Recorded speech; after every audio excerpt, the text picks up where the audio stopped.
Alright, this is our presentation on Honeysuckle at Lake McBride. Our group members are Layla, Julia, Dolores, and I am Ella.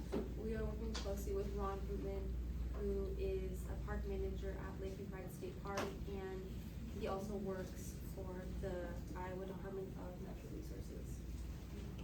To kick it off, I want to start with a story. This here is a dog named Peanut. Peanut has a family that he is loved by and is cared for, and he's a very healthy dog. One day, when Peanut was outside doing his daily business, Peanut was suddenly really hungry and he wanted something to eat. As most dogs do, he went to the nearest thing he could chew on, which in this place was a honeysuckle plant. However, honeysuckle plants are poisonous to dogs and many other animals, and shortly after, Peanut had died. Now, this isn't necessarily a true story, but it's a good example of what can happen with honeysuckle in the wild. Our problem is that with honeysuckle being an invasive species, it reduces biodiversity in the park, and because it's spread out everywhere, it shades all of the native wildlife from getting the resources it needs, like sunlight. And along with that, it produces these berries that are not exactly what birds need, and yeah, they are also, as we know, poisonous to many different species. As a true testament to how bad the honeysuckle invasion is at Lake McBride State Park, Ron Pootman says the honeysuckle problem is quite severe at Lake McBride State Park. It has invaded many forest areas. The value in solving this problem is firstly aesthetic appeal. With honeysuckle currently taking over the park, you just see honeysuckle everywhere, instead of seeing a lot of biodiversity, which can brighten up the park and cause it to be more attractive to the eye. There's also community building that comes with volunteers. As the volunteering brings the community together to support one cause. So our solution is to create a volunteering program for students, parents, really anyone who want to help.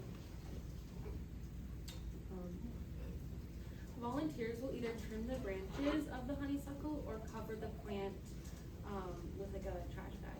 Both of these methods are to deprive the plant of sunlight so it can no longer photosynthesize, which weakens the plant and makes it easier to remove. After the stump is left, volunteers will spray it with a herbicide called Pathfinder 2. To be able to do this, the volunteers will need gardening tools like loppers and string trimmers, Pathfinder 2, which is the herbicide they will be spraying on the plant. However, all of these materials have been provided by the park for us.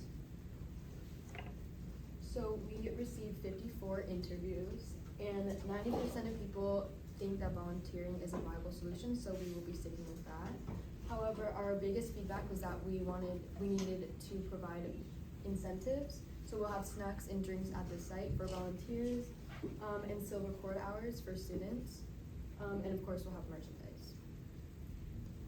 We are creating customer relationships by educating people about the invasive species. We are sharing information through posters around the community and projects and presentations in classrooms like this. We think that getting the community involved will help spread the word and that the program will expand. As a way to find volunteers in different demographics, we have reached out to Johnson County Gardeners of Iowa, since they have a newsletter, but we are still waiting to hear back. To reach out to more people, we have provided a prototype of posters we would be putting across the city. It includes a time of 9 a.m. to 12 p.m., which will be on Saturdays and Sundays each week, as long as the weather is favorable, where volunteers can come out to Lake McBride Park and help pick up honeysuckle. So our next steps is to create an actual volunteering program. McBride already has volunteers, but they just kind of come whenever they want. So we were informed that there's not necessarily a problem with not having enough volunteers, but having too many. So with the way to sign up, we can kind of limit how many people come per day. And yeah, so we just want to create a website so people can actually sign up to volunteer. Removing honeysuckle will benefit the park owners because native plants will be allowed to flourish. Park visitors will benefit from seeing the beautiful biodiversity of the park. With native wildlife being protected, wildlife conservationists will benefit from the removing of honeysuckle. The wildlife will be healthier and safer from the removal of the honeysuckle. Students and volunteers will have the opportunity to learn more about the wildlife around them and are able to feel a greater sense of accomplishment and community after volunteering. Again, to keep customer relationships with the prototype earlier, with the QR code, we'll be posting these around the school and around the park to see more, to broaden our reach of customers able to volunteer. There will also be advertisements in the school paper and the weekly. This will reach out to more students specifically, and we can also send emails with Amanda Schumacher and merchandise, which later we'll get into. Yeah, so for merchandise, we have these t-shirts that we will be giving out after a certain amount of times that you volunteer, so that way we can keep our volunteers and convince them to keep coming and helping us.